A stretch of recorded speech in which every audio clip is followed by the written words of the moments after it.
محمدا رسول الله warahmatullahi wabarakatuh.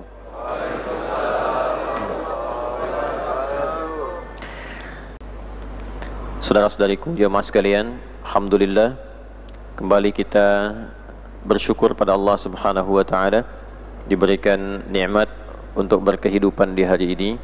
Kita memuji Allah Subhanahu wa taala atas segala kebaikan yang Allah berikan kepada kita semua, yang memberikan kesempatan kita beraktivitas di hari ini untuk memperbaiki kekurangan-kekurangan yang telah berlangsung di hari-hari sebelumnya, untuk mentaubati kesalahan-kesalahan yang pernah dikerjakan di waktu-waktu sebelumnya, dan untuk memohon taufik pada Allah Subhanahu wa taala agar kegiatan di hari ini dapat dibimbing dan diridhai oleh Allah Subhanahu wa taala sehingga menjadi lebih baik dibandingkan dengan hari-hari sebelumnya.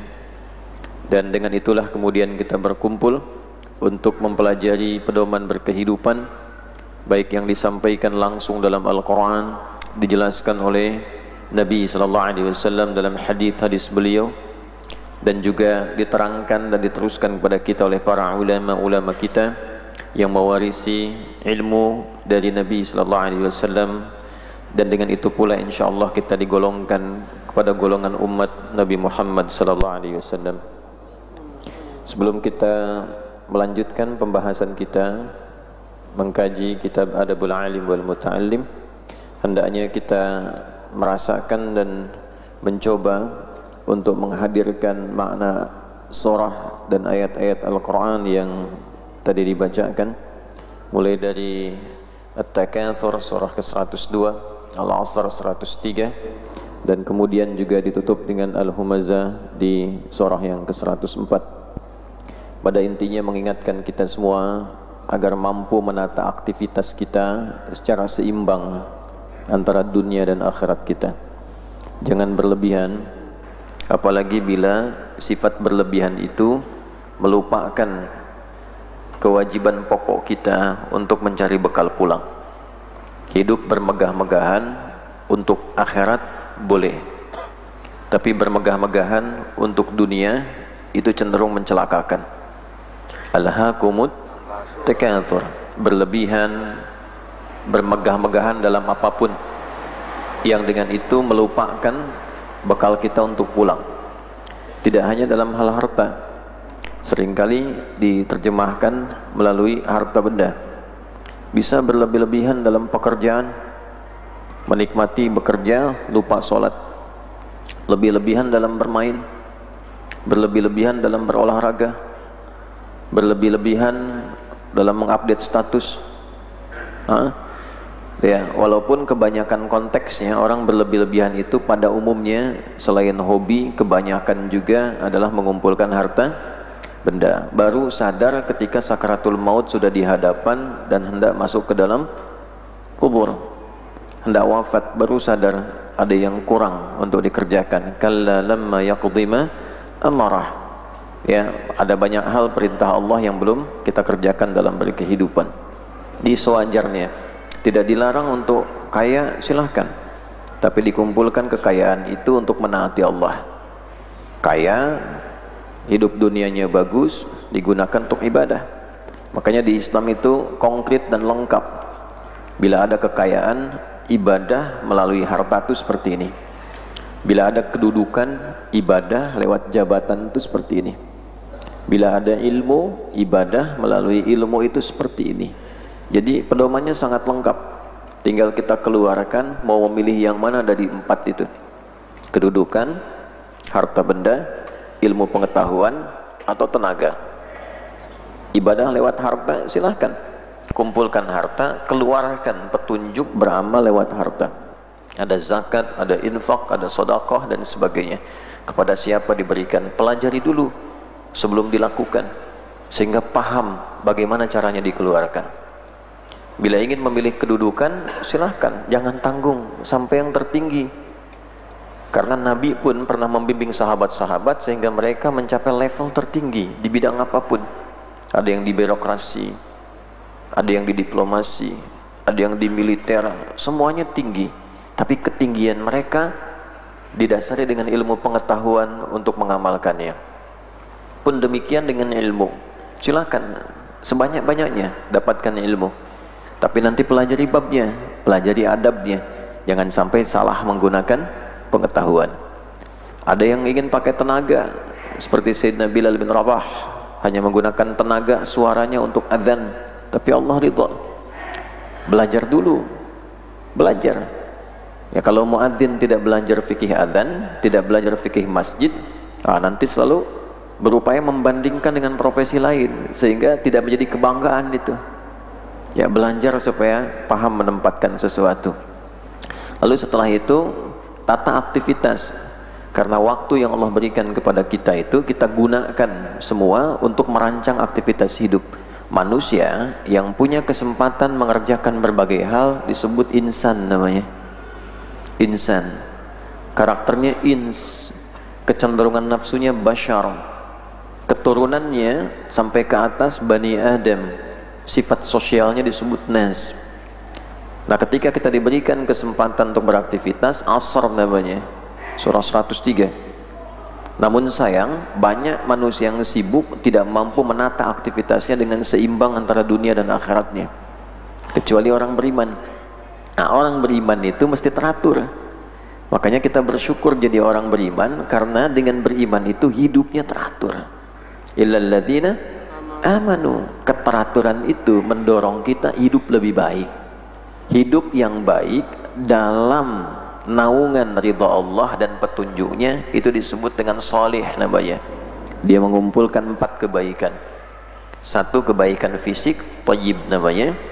2 kebaikan sifat, khair namanya. 3 kebaikan sikap, perilaku. Jujur itu sifat. Kalau dipraktekkan menghindari sogokan, itu sikap, ma'ruf namanya.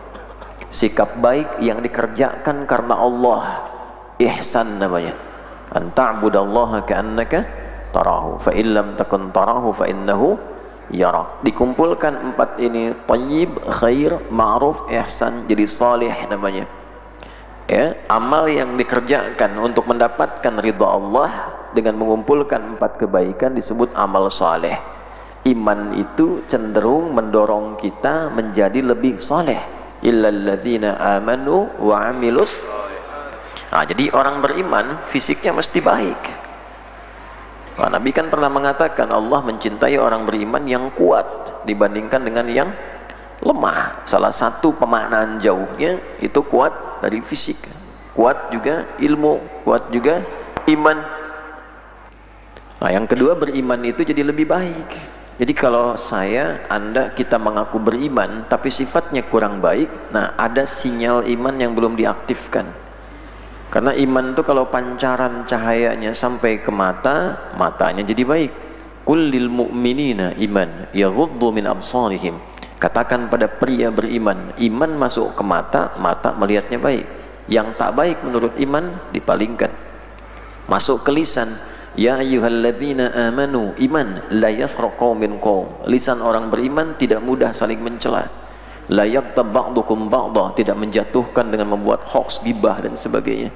Man kana yu'minu billahi wal yawmil akhir falyakul khaira au liyasmut. Demikian masuk ke tangan, masuk ke ujung kaki. Jadi orang beriman pasti jadi orang baik. Berbahagialah kalau di satu negeri itu orang berimannya banyak, negerinya pasti baik. Nah, kalau ada satu negeri banyak orang Islam, banyak juga kemudian misalnya yang mengatakan beriman tapi belum baik, berarti masih ada masalah dengan imannya. Nah, untuk memperbaiki masalah di iman itu, perbanyaklah amal saleh. Ya, wa tawassaw bil haqq. Nah, konsisten pada kebenaran yang benar Allah tunjukkan. Hak itu artinya kebenaran mutlak yang tidak bisa ditawar. Ya, oleh karena itu semua kebenaran yang bersumber dari Allah disebut hak. Ada sidqun, ada haqqun, itu beda. Kalau sidqun masih relatif, menurut Anda benar, menurut yang lain belum tentu. Wah, itu kan persepsi Anda saja, belum tentu menurut kami itu benar. Nah, itu sidqun namanya. Tapi kalau hak itu sudah pasti benar. Matahari terbit di mana? Di timur, itu hak namanya. Ya, hak namanya. Nah, semua yang bersumber dari Allah hak. Al-haqqu min rabbika fala takunanna minal mumtarin. Nah, jadi kalau sudah tahu semua yang bersumber dari Allah itu benar, keluarkan petunjuk Allah dalam hidup. Jangan bawa persepsi kita untuk membantah atau menafsirkan apa yang sudah Allah berikan pada kita. Jelas ya? Wa tawassaw bis sabar. Nah, itu tawassaw itu saling menjaga, saling memviralkan, saling merawat. Makanya jangan sampai merasa nyaman kalau ada saudara kita yang jauh dari Allah. Nah, ini saudara jauh dari Allah dicela. Tidak. Tawassaw. Minimal kita doakan. Lihat dengan ainur rahmah, dengan mata kasih sayang. Ada orang berbuat salah, sampai misalnya dipesantrenkan di rumah tahanan itu ya, misal, kenapa kita merasa benci? Benci dengan perbuatannya. Orangnya jangan, doakan supaya dia berubah jadi baik. Nah, itu tawassaw namanya. Lalu sabar jalani kehidupan dengan benar sampai kita wafat. Hatta ya'tiyakal yakin. Sampai kita wafat dalam keadaan kita teguh berkeyakinan menuhankan Allah Subhanahu wa taala dan Nabi Muhammad Rasulullah sallallahu alaihi wasallam. Nah, kalau sudah seperti itu konsisten baik. Dan terakhir, hati-hati fenomena kehidupan kadang-kadang secara sosial membuat kita melahirkan gesekan-gesekan yang tidak penting. Bahkan nanti 15 abad yang lalu sudah ada satu keterangan dalam surah. Ada orang yang hidupnya lewat provokasi. Ya, jadi mencela orang itu jadi profesi. Nah, siapa itu? Humazah dan Lumazah. Ya, itu hidupnya cenderung celaka. Ya, karena resiko kerja yang diambil pun kalaupun dipahami pekerjaan itu mencelakakan. Makanya disebut wail. Wailul likulli humazatil lumazah. Dulu dipahaminya para ulama tafsir ya yang mencela ya provokasi juga. Tapi di kemudian hari disifati alladzi jama'a malau wa 'addada. Ada satu yang disebut profesi, caranya dengan menghimpun supaya bagaimana mencela orang, menjatuhkan orang, memprovokasi. Lalu melihat itu sebagai peluang mengumpulkan harta dan ngitung. Kalau akunnya sekian, biaya yang muncul sekian. Kalau misalnya masaknya bisa provokasi sekian, dapat keuntungan sekian. Nah, jadi ada orang yang menjadikan perbuatan-perbuatan merusak secara sosial. Ya, provokator, buat akun-akun hanya untuk mencela dan sebagainya, untuk bertikai orang. Ya, itu nanti di akhiratnya kalau tidak bertobat menjadi baik, wafat dalam keadaan demikian, itu dihukumnya di neraka itu diikat di tiang. Kemudian dibakarnya dari kaki sampai matang dulu baru apinya naik ke atas. Ya, allati tattali'u 'alal afidah, sampai ke titik pusat berfikirnya. Afidah itu jamak dari fuad. Inna sam'a wal basara wal fuada kullu ulaika kana anhu mas'ula. Itu dihisabnya sampai ditanya, apa isi pikiranmu itu sampai selalu engkau gunakan untuk merusak orang dan merusak dirimu sendiri. Ya, ada tafsir keduanya, lalai dengan banyak mengumpulkan harta, kumpulin sampai lupa ibadah. Tafsir keduanya, ninggalkan sholat hanya untuk proyek, itu kan? Nggak mau berzakat, mewah-mewahan saja tampilnya. Nah, itu juga ditanya nih, kemana otakmu itu sampai nggak kau persiapkan untuk pulangmu itu? Nah, itu yang kemudian tadi disampaikan supaya kesimpulannya jangan berlebihan. Tata aktivitas kita dengan baik sampai tiba waktunya kita bersabar mempertahankan amal soleh itu sampai tiba maut menjadi jembatan kita untuk kembali kepada Allah Subhanahu wa ta'ala. Ya, kalau maut tak bisa dihindari, pasti kita lewati karena itu pintunya. Nah, siapa yang mau ke surga? Kita semua pengen kan? Nah, pintu ke surga itu dari dunia kematian. Nah, siapa yang mau meninggal? Nah, ini mulai tidak konsisten. Ya, nah, pintunya kan begitu. Ya ayyatuhan nafsul mutmainnah, itu pintunya. Irji'i ila rabbika radiyatan. Nah, itu bekalnya. Wadkhuli fi wadkhuli jannah, itu jannahnya. Jadi ketika nanti mau meninggal, bekal usaha kita selama ini dipresentasikan di depan kita, ditunjukkan. Kalau amalnya baik, ini surga kamu nanti pulang. Kita senang, saat senang senyum, nah dicabut, jadi tidak terasa. Ya. Nah, jadi gerbang untuk menuju perpindahan bertemu Allah itu melalui apa? Kematian. Nah, sebelum sampai ke sana kita berusaha untuk menata diri kita jadi baik, semakin beradab, semakin lebih baik, semakin berilmu.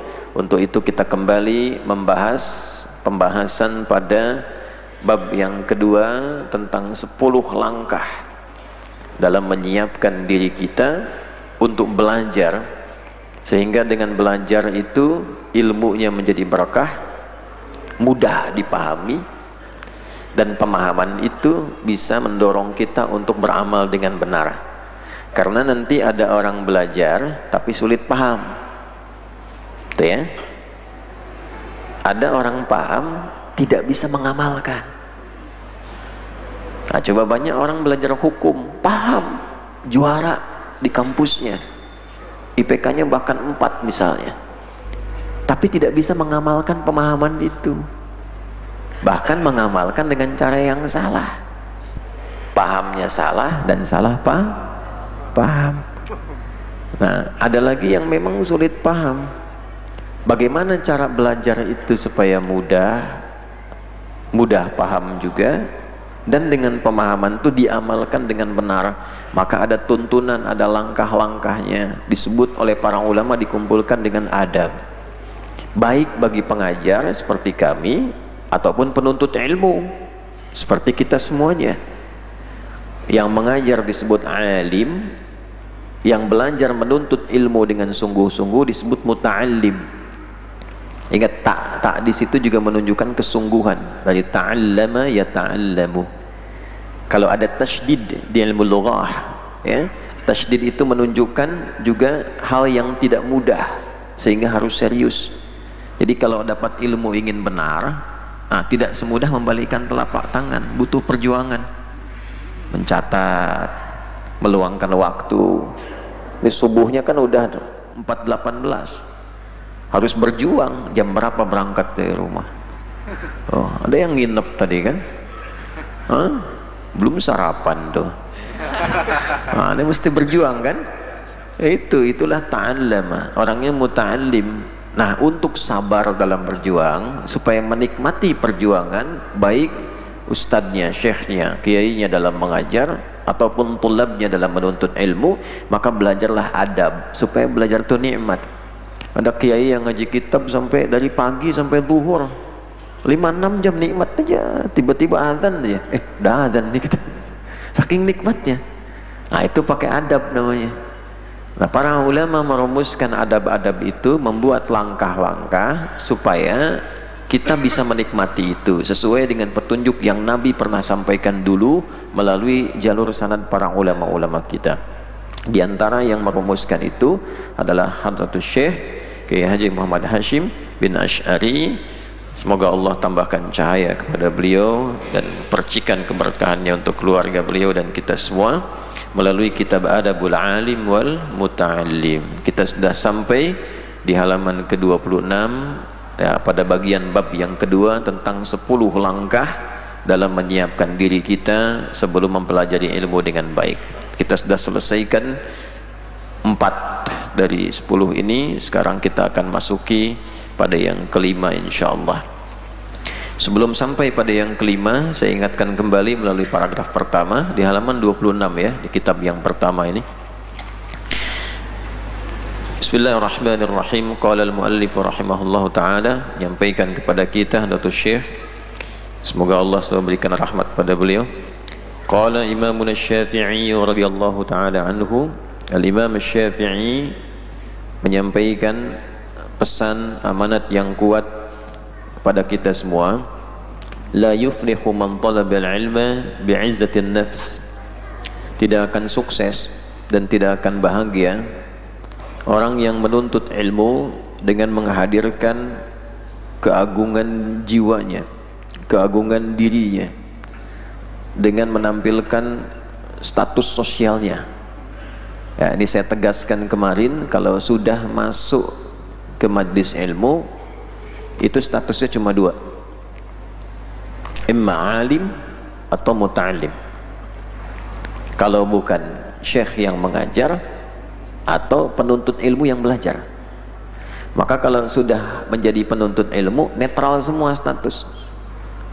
Jenderal masuk majelis ilmu, ya penuntut ilmu. Status jenderalnya disimpan di luar.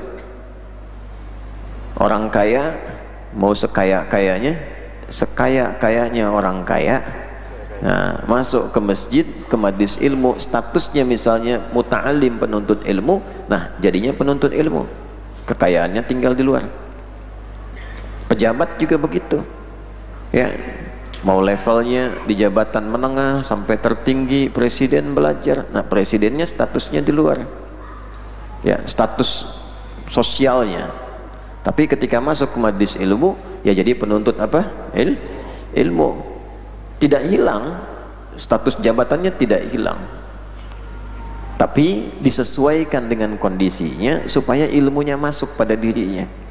Sebab kalau nanti status sosial itu dibawa, kata Al-Imam Asy-Syafi'i rahimahullahu ta'ala, maka status itu akan menghambat ilmu itu tercurah pada jiwanya.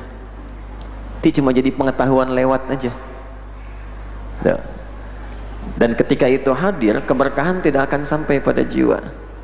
Banyak saringannya, banyak saringannya. Ini kalau gelas nih, ya, ini kan kalau nggak ada penutupnya apa aja masuk. Jadi kalau sedikit begini terhalang, yang masuk cuma sebagian. Apalagi kalau belum apa-apa begini, siapa ustadznya? Oh, saya nggak biasa sama ustadz yang itu, cari ustadz yang lain aja. Nah, nggak akan masuk. Kenapa? Karena tadi belajarnya bawa status. Ya, la yuflihu man talaba al-ilma bi'izzatin nafsi. Sama Syekh Kiai alim mengajar dengan keangkuhan diri, merasa menguasai segala hal. Ya kan? Sehingga hadir keangkuhan itu menilai bahwa pendapat dia yang terbaik, yang lain salah. Nah, itu pun tidak akan berkah ilmunya, karena hanya akan menghasilkan murid yang terlampau percaya diri dalam kesalahan. Yahsabuna annahum yuhsinuna sun'a. Kalau di Al-Kahf itu mereka menduga diri mereka yang terbaik, padahal salah. Ketika salah itu karena merasa itu yang benar, jadi sulit diperbaiki lagi, tak mau mendengar orang lain, walaupun sejatinya yang dilakukan itu salah. Nah, itulah bahayanya belajar membawa keangkuhan diri dan mengajar membawa keangkuhan diri. Itu kata Imam Asy-Syafi'i. Di dunianya mungkin terlihatnya bagus, ya, tapi di akhirat belum tentu selamat.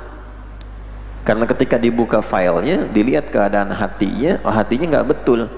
Karena standar yang dinilai pertama itu keadaan nafasnya, kolbunya, jiwanya, ya. Innamal a'malu bin niyat. Kata Imam Asy-Syafi'i, an-niyatu mahalluha fil qalbi. Karena niat itu tempatnya pada hati, hatinya dibuka tuh. Betul nggak? Sesuai nggak? Nah, kalau isi hati sesuai dengan jawarih, perilaku tubuh kita, maka ada kesesuaian. Kalau baik itu baik, kalau buruk itu buruk. Tapi kalau hati nggak sama dengan perbuatan, nah itu nifak namanya. Orangnya munafik. Kelihatannya baik, padahal hatinya kotor. Jelas sampai sini? Baik, ya. Kalau yang pengajar seperti kami, Ustaz Hunaifi itu, para kiai misalnya habaib yang mengajar dan sebagainya, itu lebih dahsyat lagi. Kalau membawa izzatun nafsi dalam mengajar, itu la yashtamu raihatal jannah. Ancamannya langsung dari hadis Nabi, tidak akan pernah mencium bau surga. Tuh. Oh, jangan dikira jadi kiai, jadi ustaz itu mudah. Jangan dikira belajarnya lama, nggak bisa pensiun, ya? Nutupin ilmu nggak disampaikan salah, kitmanul ilmi disampaikan nggak diamalkan dikecam, ya. Merasa diri paling ilmunya banyak juga diancam nggak cium bau surga. Itu di hadis Tirmidzi yang kemarin kita bahas itu, nggak mudah itu. Makanya ustadz kiai itu didoakan karena paling banyak masalahnya. Masalah Anda dipikirin juga tuh. Kan pertanyaan datang dari mana-mana, kan tidak mudah itu. Tapi alhamdulillah kan hampir nggak ada kiai stres tuh. Ya, itu betapa doa-doa jamaah itu, ya, muhibbinnya itu penting. Wasi'atul ma'isyati atau si'atul ma'isyati. Ya. Terlalu menghadirkan banyak kesibukan. Ya.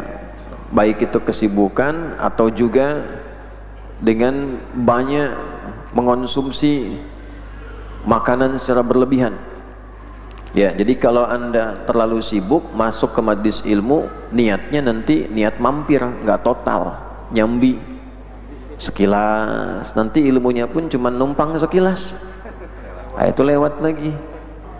Maka kalaupun Anda sedang bekerja di kantor-kantor, ada kajian tuh siang, niatkannya total untuk belajar.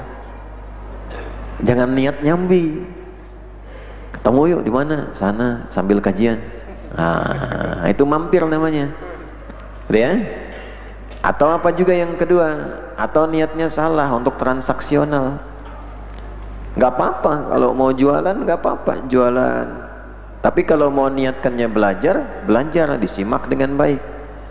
Jangan nanti mana nih majlis yang banyak ramai itu gitu kan. Udah sambil belajar kita jualan aja. Nggak apa-apa, tidak dilarang, cuma nanti ilmunya pun mampir. Jelas ya? Baik. Walakin iman talabahu bidhillatin nafsi wa dhiqil 'aishi wa khidmatil ulama aflah. Ya. Tapi orang yang mencari ilmu itu dengan merendahkan dirinya, tawadhu', rendah hati, low profile. Seperti saya terangkan di pertemuan lalu, wa dhiqil 'aishi, dan juga menyiapkan diri dengan baik. Tidak berlebihan makan sebelum belajar. Kebanyakan lupa, nanti ngantuk, nyender-nyender, tidur aja, nggak bangun-bangun, disolatkan aja gitu kan. Itu ya. Tapi kalau kita coba cukupkan, makan secukupnya, siapkan diri dengan baik, penampilan bagus, kan gitu. Ya, ittala alaihi rajulun syadidu bayadis thiyabi syadidus sawadi sya'ari la yura alaihi atharus safari. Tuh, penampilan bagus, bajunya nyaman dilihat, rambut tersisir rapi, tidak nampak bekas-bekas mampir, fokus untuk belajar, badannya, fisiknya siap untuk belajar. Jadi kalau mau belajar supaya tidak salah tangkap, termasuk mau Jumatan, itu siapkan dulu. Makanya menggunakan fasa'u bukan wasari'u. Kalau saro'a itu cepat-cepat, jangan banyak persiapan. Karena itu pasangannya seringkali dengan taubat, dengan istighfar. Wasari'u ila maghfirati mir rabbikum. Ya, bukan wasa'u. Kenapa? Karena kalau mau tobat itu jangan banyak berpikir salah subuh ini, tobat subuh ini. Jangan tunda malam. Nanti dirapel sekalian tahajud. Ternyata sore datang malaikat maut. Ya, cepat. Tapi kalau sifatnya ibadah menggunakan sa'a, seperti Jumatan itu pakai sa'a. Ya ayyuhalladzina amanu idza nudiya lis-salati min yaumil jumu'ati fas'au, bukan fasari'u. Nah, sa'a itu bersegera dengan persiapan maksimal. Zuhur jam berapa? 11.42 misalnya. Jam 11 persiapan maksimal. Bahkan sebelum berangkat kerja siapkan, ini pakaian untuk Jumatnya, ini wewangiannya, jam berapa saya sampai di masjid. Jadi nyampe ke masjid segar. Ya. Jadi bukan ke masjidnya wah sudah bawa lelah. Terus apa bahasa Rusianya itu? Kesangan. Ya, udah keringetan numpuk semuanya gitu kan. Udah masuk di masjid capek, ngantuk. Khutbah kedua baru sadar. Seperti saya sampaikan, ambil yang baik-baiknya saja, tinggalkan yang jelek gitu kan. Karena masih ngantuk salah kesimpulan, dia keluar ambil sendal yang baik. Ya. Nah itu jadi tata makanan secukupnya. Ya karena boleh jadi ada yang ke majelis pun memburu makanan. Mana yang kajian ada sarapannya gitu kan. Nah, salah tidak? Tidak, tapi dia mendapatkan apa yang diinginkan dia.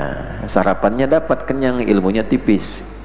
Ya, itu setiap orang mendapatkan apa yang diinginkan. Kalau kita tekan itu wa khidmatil ulama, dan mencoba juga melayani ilmu melalui ulamanya, aflah, maka ia cenderung sukses dan bahagia. Itu kesimpulan yang keempat kemarin. Sekarang kita masuk yang kelima. Wal khamisu, adapun langkah yang kelima, yang baru bergabung lihat rekaman sebelumnya untuk merumuskan, tulis lagi 1, 2, 3, 4. Wal khamisu, adapun langkah yang kelima, an yuqassima awqata lailihi wa naharihi wa yaghtanim umri. An yuqassima awqata lailihi, hendaklah ia memanage waktu belajarnya, baik itu malamnya, wa naharihi, dan siangnya. Jadi keteratur. Ya, Bapak kan sering saya bilang, Ibu, kalau mau ikut kajian dimanapun, misal selain belajar yang formal ya, yang di masjid misal, silahkan dicek dulu. Ya, sebaiknya tidak latah. Ada kajian A masuk, kajian B masuk.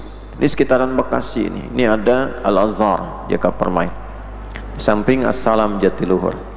Kesana ada Al-Ihsan. Misal ya, data ada kajian apa saja, yang malamnya apa, yang siangnya apa, lalu kebutuhan Bapak Ibu ini sedang mendalami apa, yang pokoknya apa. Misalnya saya ingin meningkatkan sholat dulu, cek mana nih materi yang berkesesuaian. Makanya Ustadz Khonifi sering publish nih, dari hari ini ada kajian nih, hari ini kajian nih, hari ini kajian ini. Silahkan buat kurikulum, buat jadwal kegiatannya, lalu disesuaikan dengan kadar aktivitas kesibukannya, diatur. Malam ini dibagi, biasanya ulama bagi itu, ada waktu untuk evaluasi, ada waktu untuk istirahat, nanti jam sekian bangun lagi, dan seterusnya. Ya, apa aktivitas hariannya, berapa dalam sehari kita alokasikan untuk belajar. Masa sehari nggak bisa ngaji walaupun satu ayat ya? Apa semuanya hanya untuk dunia, ya kan? Kalau memang ada kesibukan akhir pekan disiapkan, tapi diatur siang kemana, malam kemana, kapan istirahat. Apalagi yang memang masanya masa untuk belajar, nah, ini lebih fokus lagi. Ada yang di kampus, yang di sekolah, nah, coba waktu menghafal kapan, waktu mengulang kapan, waktu memahami kapan. Nah, itu ulama sudah merumuskan waktu yang bagus menghafal tuh ini kira-kira jam sekian, waktu yang bagus untuk mengevaluasi kira-kira jam sekian. Itu sudah ada, itu dikeluarkan rumusnya, baik dari petunjuk-petunjuk dari Al-Quran, praktek dari yang diajarkan Nabi. Di situ disimpulkan, dibuat ketentuan, ada paketnya. Nah, kita itu lengkap. Imam Al-Bukhari itu sampai mengeluarkan bab yang ketiga. Jadi ada 97 bab ya, kitab disebut oleh beliau dalam Sahih Al-Bukhari itu. Kitab Bad'ul Wahyi, Kitabul Iman, Kitabul Ilmi. Di Kitabul Ilmi itu ditunjukkan tips-tips dari Nabi bagaimana cara menuntut ilmu yang benar itu. Jadwal ngaji untuk ibu-ibu tuh sampai harinya ada. Gantian di rumah si fulana itu. Hari apa belajar. Tuh, bagaimana cara belajarnya dipahami dengan baik itu. Nah, sama untuk para penuntut ilmu, nanti kita rumuskan nih ya, harus bisa mengatur malamnya dilakukan apa, siangnya bagaimana. Jangan siang dan malam itu tidak teratur, nanti disindir oleh Al-Quran. Siang dan malamnya aja teratur, malam muncul di waktu malam, siang muncul di waktu siang. Manusianya nggak teratur, siang malam jadi satu ya. Inna fi khalqis samawati wal ardi wa ikhtilafil laili wan nahar. Jadi siang malam pun bergantian, nggak ada tuh siang saya dulu ya kata malam, nggak ada. Siang muncul saat siang, malam muncul saat malam. Maka kita pun mesti teratur, waktunya belajar, waktunya ujian, waktunya tenang. Nah, ini waktu belajar main. Minggu tenang, sibuk pinjam fotokopian teman ya, belajar sistem SKS, sistem kebut sekarang sejam itu kan. Dulu masih semalam, sekarang sejam sebelum ujian pinjam dulu catatan teman itu ya. Minggu tenang jadi nggak tenang karena tidak menempatkan diri.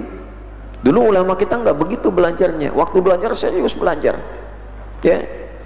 Kemudian yang paling menarik, wa yaghtani ma baqiya min umri, memanfaatkan sisa usianya dengan baik.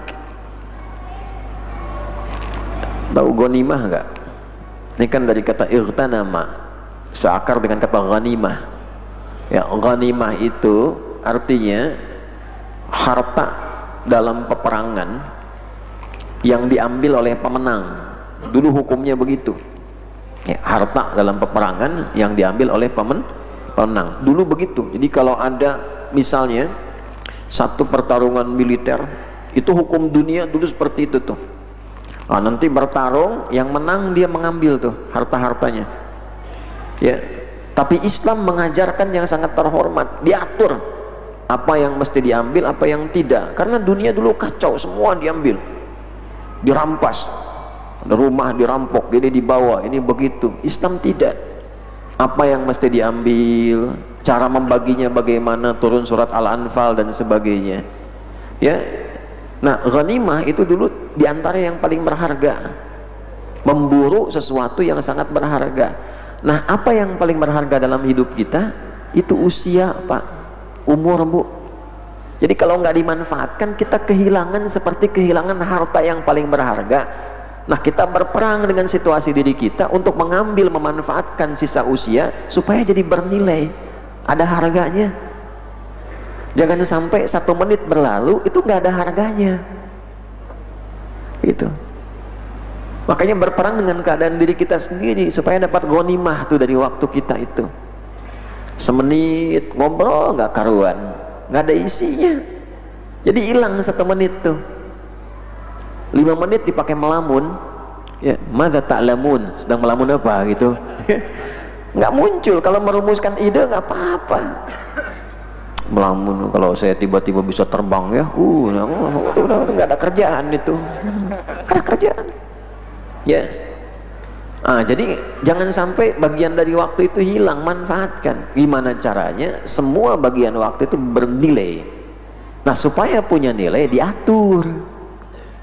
Karena itu sholat pertama pun disebut subuh kan, seakar dengan asbah, sesuatu yang terencana, terukur. Was-subhi idza tanaffas, ayat 18 itu kan, dia takbir itu bersamaan dengan waktu subuh awal berkegiatan yang terencana. Nafas kita keluar, alam ini pun bernafas ya. Matahari mulai terbit, bermanfaat. Tumbuhan dari mulai bangun itu bernafas di awal-awal hidup, pagi-pagi sudah mengeluarkan oksigen, bermanfaat. Anda bisa bayangkan nggak? Tumbuhan sudah bermanfaat, ayam berkokok bermanfaat, matahari bersinar bermanfaat. Masa manusia yang dihisab nggak bermanfaat? Alam teratur, ayam berkokok teratur tuh. Masa manusianya nggak teratur? Ayam yang berkokok dia tumbuh teratur, dimakan oleh manusia. Manusianya yang makan ayam tidak teratur. Nah, itu ditata dengan baik. Tidak mungkin kita mendapatkan ghanimah dari usia kita kalau tidak mengatur dengan baik. Jadi karena itu jelas yang pernah saya sampaikan dulu, satu riwayat, irtanim khamsan qabla khamsin, manfaatkan sebagai bagian dari ghanimah 5 hal sebelum datang yang lainnya.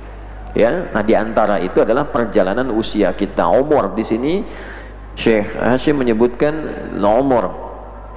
Umur beda dengan ajal. Apa itu ajal? Oh, langsung bayang kematian aja udah. Ajal itu batas kehidupan. Perjalanan hidup dari awal roh ditiupkan ke tubuh, usia 4 bulan kandungan, lahir sampai meninggal, itu ajal namanya. Nih, sampai garis finish itu Allah sudah atur, nggak bisa ditawar. Jadi ajal itu tidak bisa maju, tidak bisa mundur, pas ya. Quran surah 7 ayat 34 misalnya, walikulli ummatin ajal. Setiap umat, jangankan 1-2 manusia, semua umat ada batas waktu hidupnya. Fa idza jaa ajaluhum la yastakhiruna sa'ata wala yastaqdimun. Kalau sudah tiba, ini waktunya selesai, tidak bisa dimajukan, tidak bisa diundurkan. Jadi jangan berpikir untuk mengakhiri hidup, bunuh diri. Jangan ya. Sedih kita nih hari-hari ini. Tahun kemarin kasusnya 4.700. Tahun ini seperti jadi tren.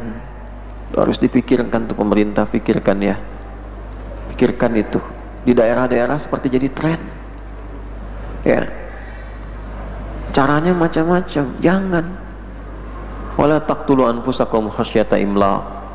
Kata Allah, aku ini sudah siapkan rizki, jangan menyimpulkan karena takut tekanan hidup, sana sini takut akhirnya menyimpulkan bunuh diri. Jangan.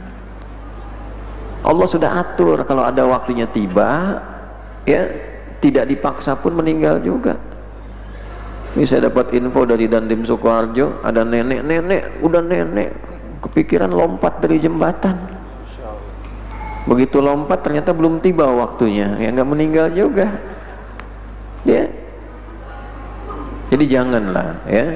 Tapi juga jangan merasa bahwa oh ini panjang, masih panjang waktunya. Jangan begitu juga, kalau tiba waktunya ya meninggal juga, ya.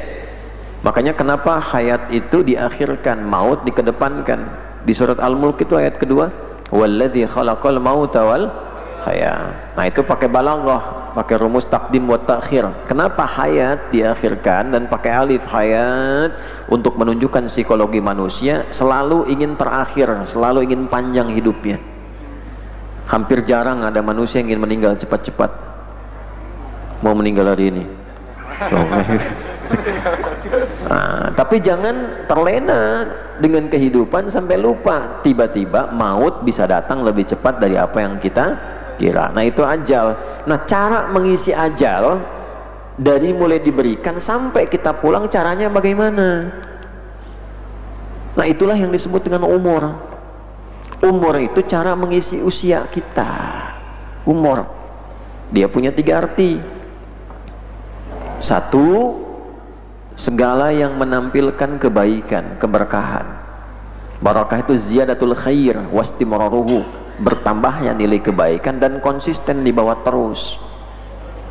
Ya, jadi maksudnya apa? Sepanjang hidup cobalah hasilkan yang baik-baik, yang bermanfaat.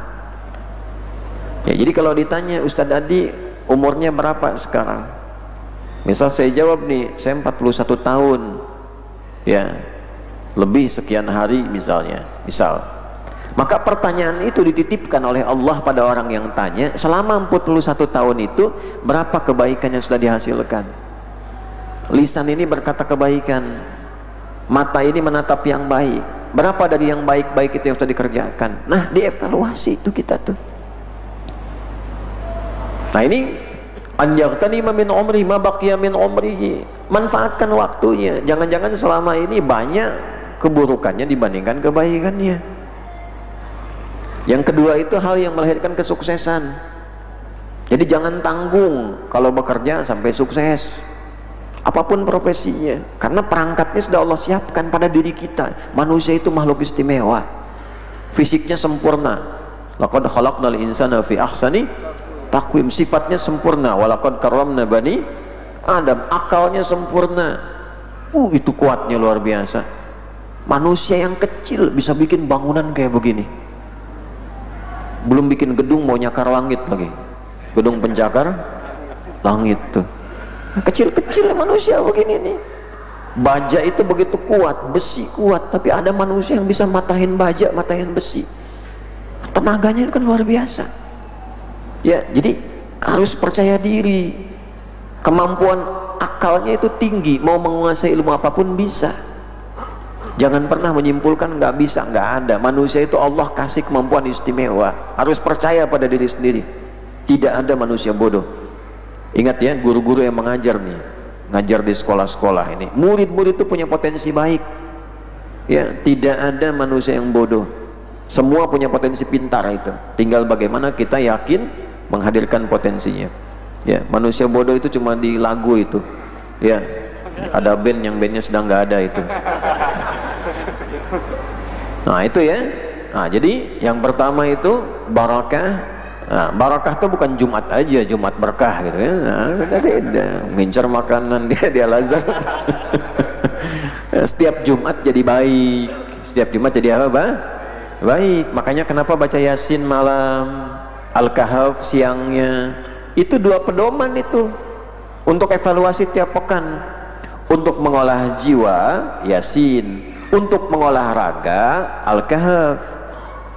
Makanya kalau anda baca Al-Kahf itu nanti akan ditemukan 5 petunjuk.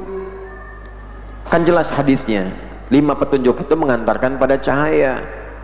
Ya, coba lihat di hadisnya Abu Sa'id Al-Khudri itu radhiyallahu taala anhu dari Nabi sallallahu alaihi wasallam, man qara'a suratal kahfi, siapa yang membaca memahami surat Al-Kahfi fi yaumil jumu'ati, di hari Jumat, adha'a lahu minan nuri bainal jum'ataini, akan disinari dengan nur di antara dua Jumat. Apa itu nur? Cahaya. Apa itu cahaya? Nur.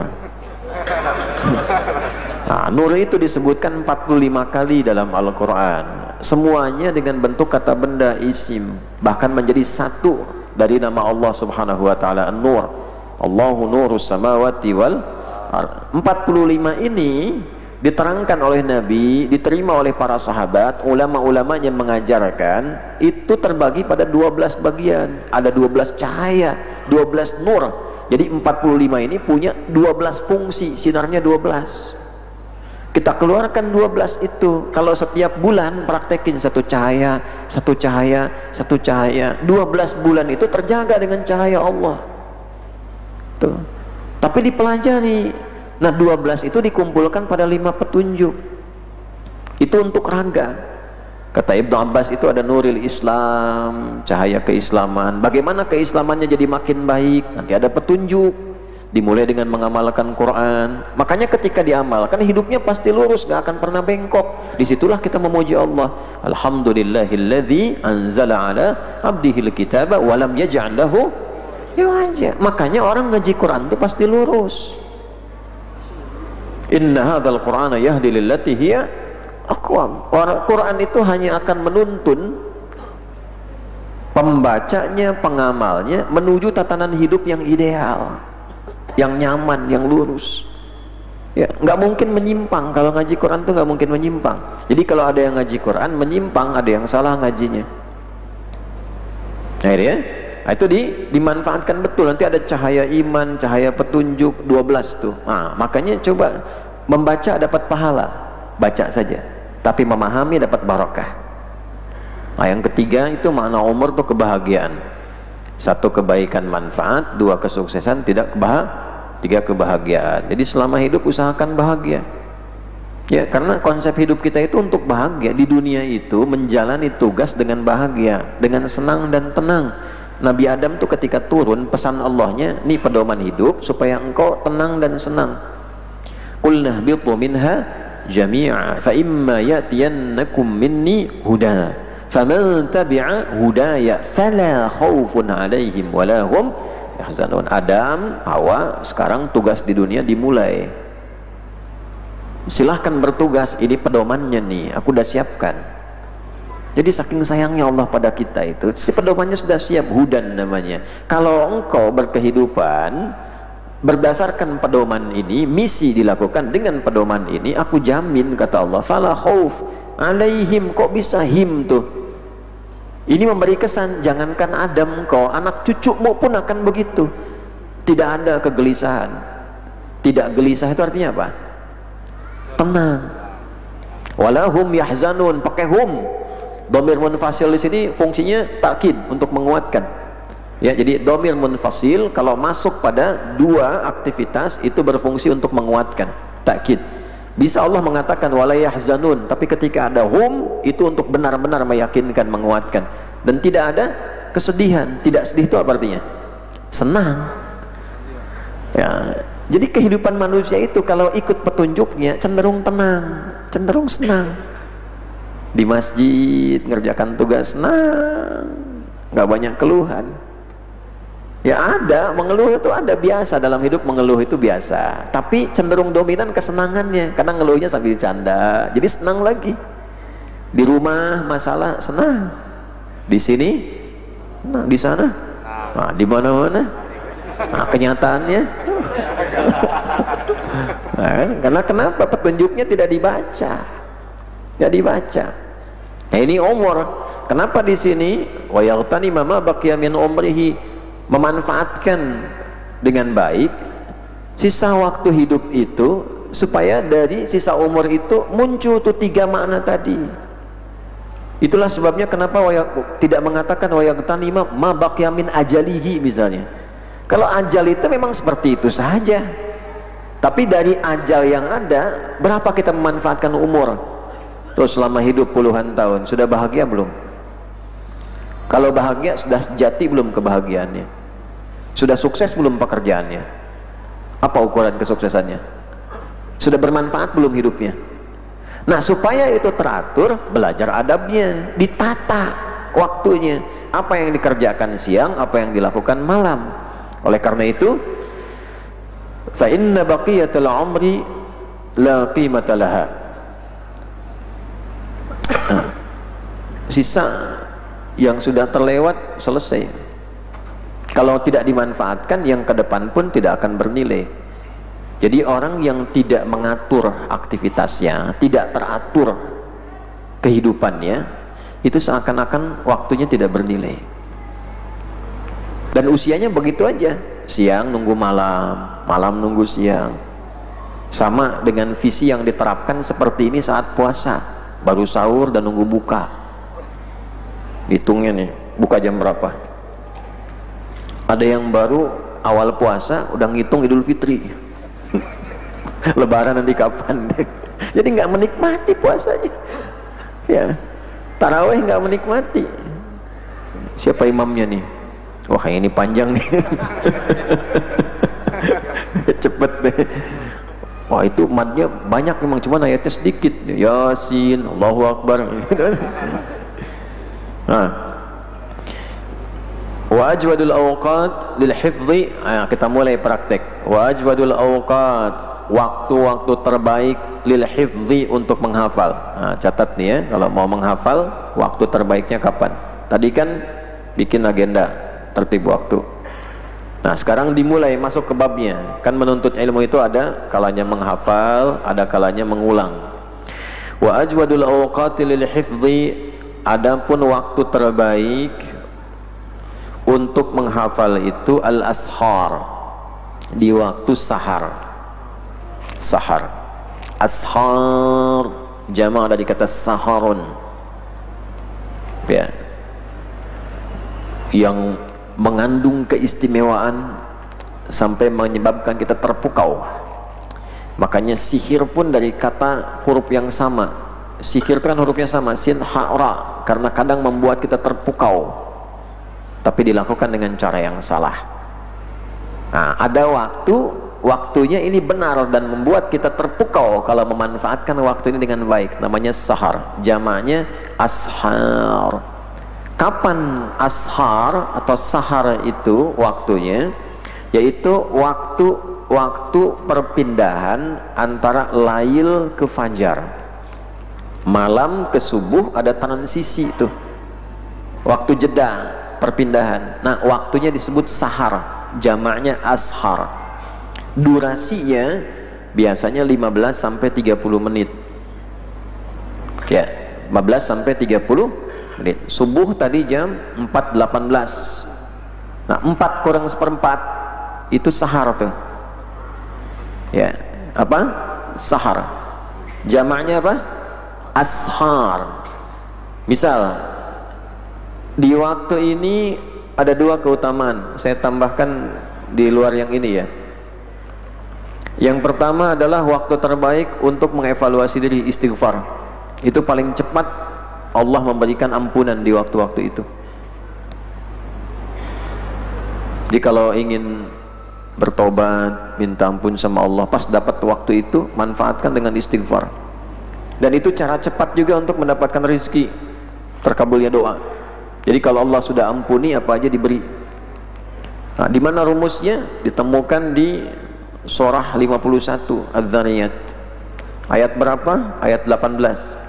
Kalimatnya langsung, wabil ashari hum yastaghfirun. Ada calon penghuni taman surga yang sedang beraktivitas di bumi. Di antara rutinitasnya, setiap datang waktu sahar, dia perbanyak istighfar. Ya, perbanyak istighfar. Nanti tinggal cari model yang algoritmanya sesuai dengan kebutuhan tubuh kita. Ada yang singkat, astagfirullahaladzim, astagfirullahaladzim. Ya, ada yang pengen ditambah, astagfirullahaladzim, alladzi la ilaha illa huwal hayyul qayyum wa atubu ilaih. Ada yang pengen nambah lagi, Astaghfirullahaladzim alladzi la ilaha illa huwal hayyul qayyum wa atubu ilaihi la ilaha illa anta subhanaka inni kuntu minadh dhalimin. Nah, kalau mau rinci, keluarkan ayat-ayat istighfar dalam Al-Quran. Nanti itu sesuai dengan kadar dosa-dosa. Ada dosa khilaf yang standar, semua orang khilaf.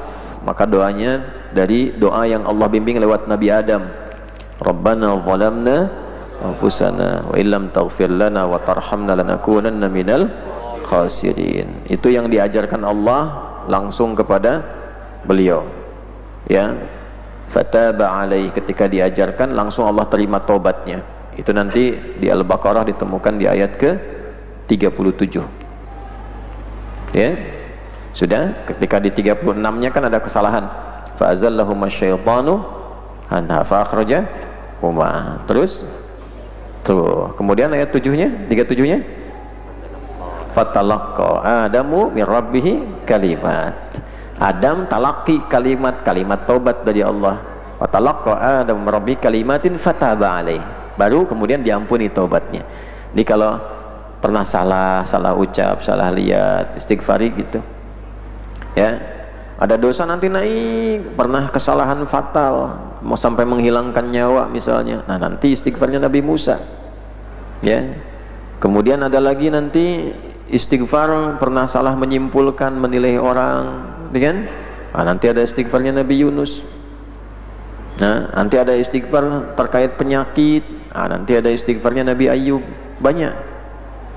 Biasanya istighfar yang diberikan itu sekaligus langsung bukan hanya menutup dan menghilangkan dosa, tapi juga mendatangkan rezeki yang sesuai dengan kebutuhan. Makanya ulama-ulama yang paham itu nggak banyak minta istighfar sebelum minta Allah kabulkan. Nah, itu keutamaan waktu sahar. Yang kedua ini untuk menghafal. Jadi paling enak tuh karena masih hening. Ada yang meriset bahkan non muslim dari Eropa. Dia meriset ayat tahajud. Ya, kenapa di waktu-waktu malam itu ketika dilihat ternyata itu pergerakan otaknya masih bersih, nggak terlalu banyak pikiran. Ulama lebih detail lagi, karena alam pun belum bergerak sepenuhnya, masih tenang, sunyi. Burung belum banyak berkicau, kendaraan belum banyak lalu lalang. Jadi fokusnya enak. Nah, untuk menghafal itu kalau mau menghafal Quran, menghafal satu hadis kan. Nah, kenapa ini masuknya ke sahar? Karena sebelumnya dipakai tahajud dulu. Tahajud, setelah tahajud baru menghafal. Itu pun diawali dengan istirahat lebih awal. Ba'da Isya langsung. Kalau tidak banyak kebutuhan yang harus dilakukan. Ya kan? Jam 8 misalnya selesaikan, setengah 9, jam 9 tidur. Bangun setengah 3, bangun jam 3 misalnya tahajud dulu, setelah itu silahkan menghafal.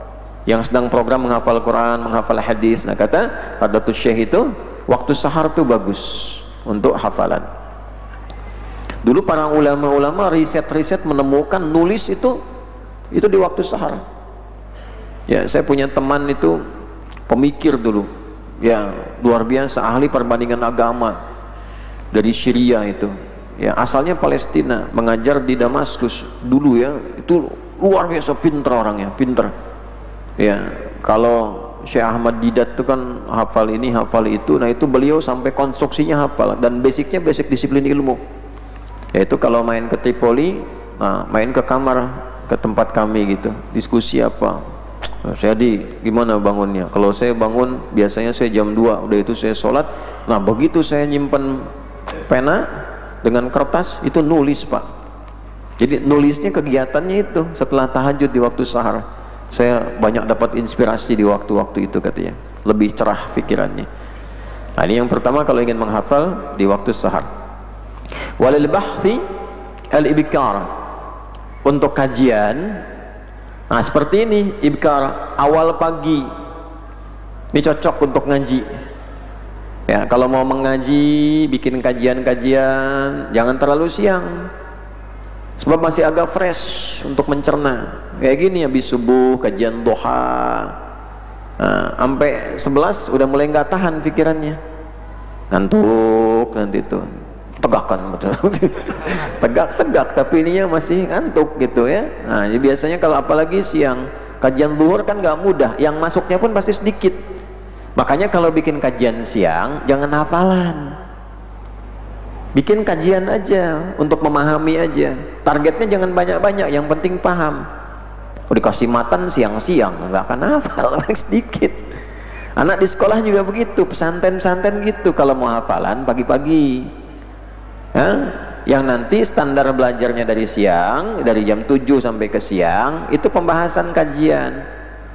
Ya, matannya dihafalkan sebelum subuh. Subuh misalnya nggak apa-apa masih menghafal, tapi kalau sudah mau siang, pelajari.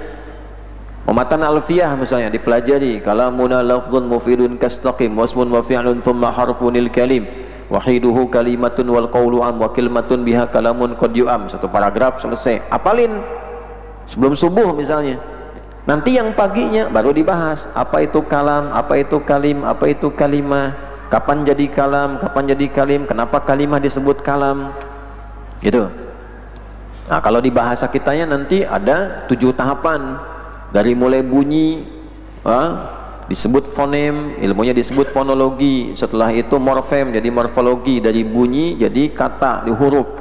Ya, setelah itu dari morfem jadi kata. Setelah kata jadi frase atau klausa dulu. Setelah itu jadi frasa. Setelah itu jadi kalimat. Setelah itu jadi wacana. Banyak kumpulin. Itu ditelusuri unsurnya apa saja dan sebagainya. Nah, itu kajiannya bagusnya masuk ke siang, hafalannya sebelum itu. Ya, jadi kalau ada anak-anak menghafal di waktu siang, yang masuk pasti sedikit. Ya. Walil kitabati wasatun nahar. Nah, siangnya bagus buat nulis. Jadi kalau merangkum, siang urut lagi. Karena kekuatan menghafal sudah berkurang. Ya, sahar menghafal. Kaji dari pagi bentangkan ke siang. Siangnya rangkum. Rangkumkan sedikit aja. Rangkuman itu kalau bisa nulis nih. Kalau saya sarankan, saya selalu pakai ini, kayak pulpen aja tulis. Karena di sini ada getaran ke tangan, ke jari kita, terus mengulang lagi di memori. Kalau pakai digital, pakai handphone begini, itu sedikit yang tembus ke jiwa. Gitu. Karena secara otomatis psikologinya sudah merasa dibebankan kepada alat elektroniknya untuk merekam. Kekuatan rekaman pada dirinya berkurang. Kalau bisa tulis manual gini, nggak apa-apa. Setelah itu nanti pindahkan misalnya, tulis, rangkum. Walil mutala'ati wal mudzakarati al-lail. Nah, untuk mengkaji ulang, mengulangi kembali, mereview, dia itu malam. Di malam itu untuk ngulang. Hafalan sebelum tidur diulang. Dibaca catatan lagi sebelum tidur, sehingga hasil rangkuman sehari itu kebawa dalam mimpi. Mimpinya ngaji lagi. Itu tuh enak, begitu enak tuh, enak. Pekerjaan gitu kan Pak ya? Kan pekerjaan gitu, dievaluasi, catat, malam. Nah, belajar tuh ada waktunya begitu. Jangan sampai terbalik, malam dipakai menghafal. Ya, saharnya masih tidur. Ya kan? Pagi-pagi pakai mengulang hafalan. Itu nanti biasanya hafal iya, tapi nempelnya sebentar. Makanya kenapa anak-anak sekarang ilmunya cuma sampai selesai ujian. Habis ujian lupa. Karena pola belajarnya tidak teratur. Visinya cuma sampai ujian. Selesai ujian, yang penting lulus, selesai. Ilmunya sampai situ aja, lupa lagi. Ya, lupa lagi. Ini buat teratur. Belajar akhlak cuma untuk belajar di masjid aja, keluar dari masjid mencela lagi. Nah, itu yang repot tuh. Ya, teruskan.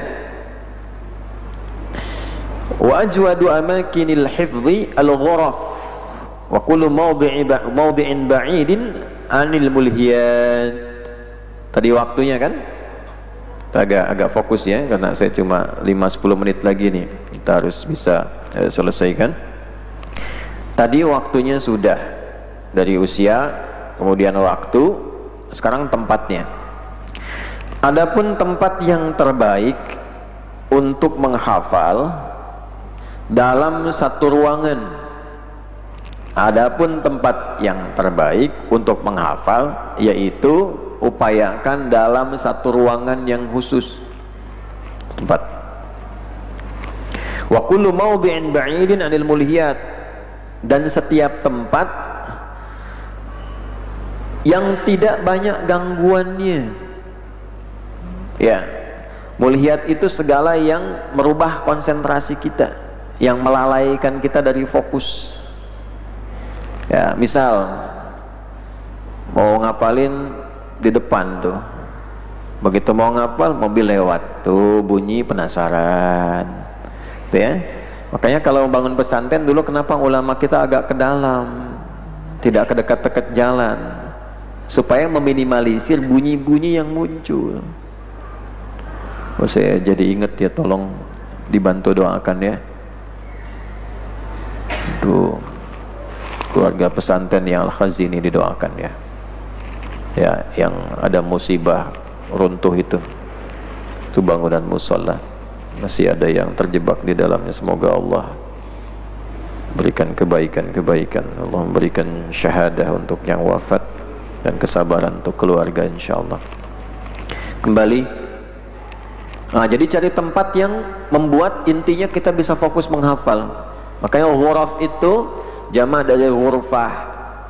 Ya, bisa kamar, tapi sebetulnya lebih kepada ruangan yang membuat kita, atau ruang tempat yang membuat kita lebih enak menghafal.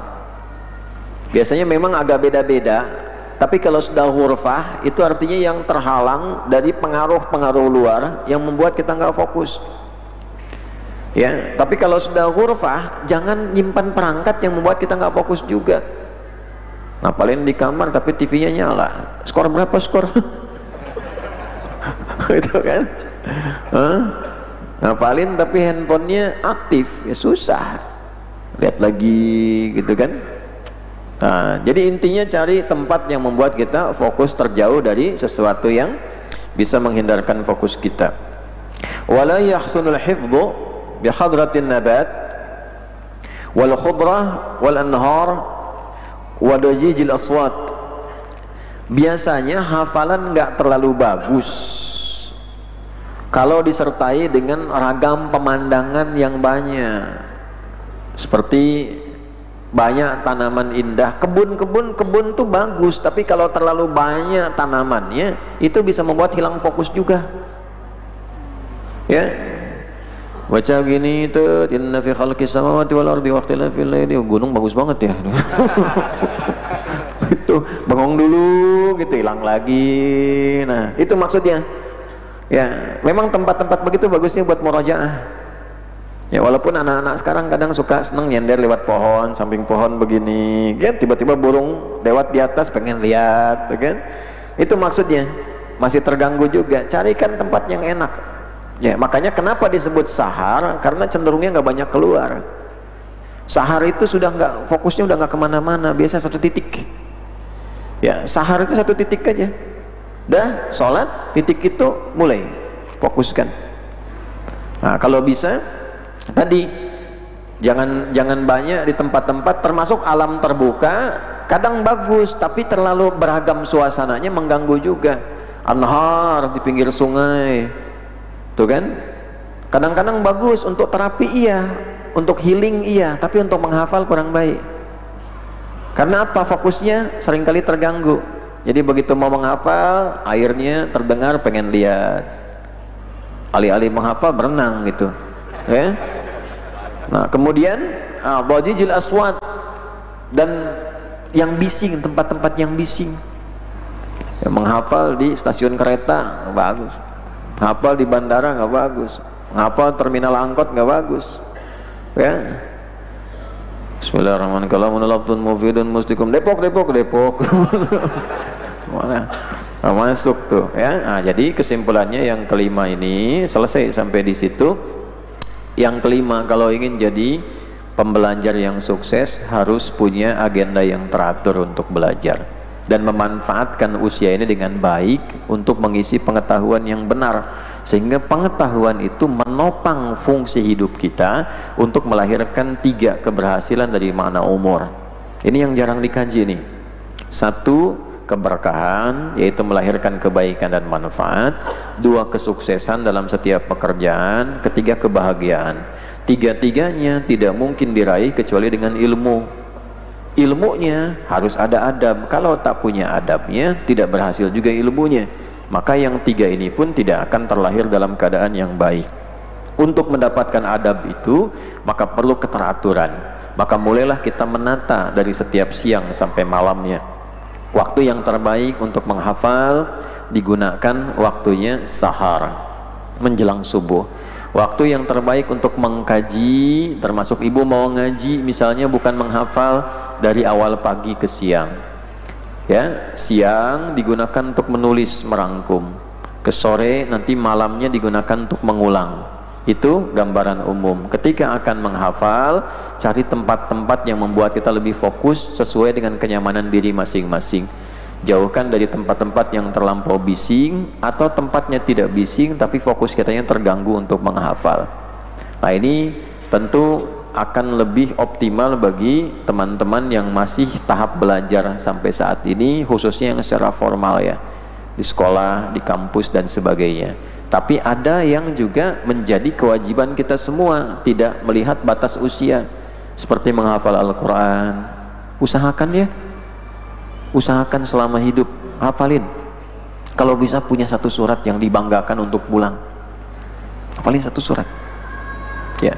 Karena ada ijma ulama juga, di antara makna ahli Quran itu tidak harus 30 juz. Bahkan punya satu hafalan surat pun itu ijma tuh ulama tuh, bisa jadi ahli Quran yang menjadi teman serta syafaat baginya. Nah, itu makna itu terambil dari fadilahnya surat Al-Mulk.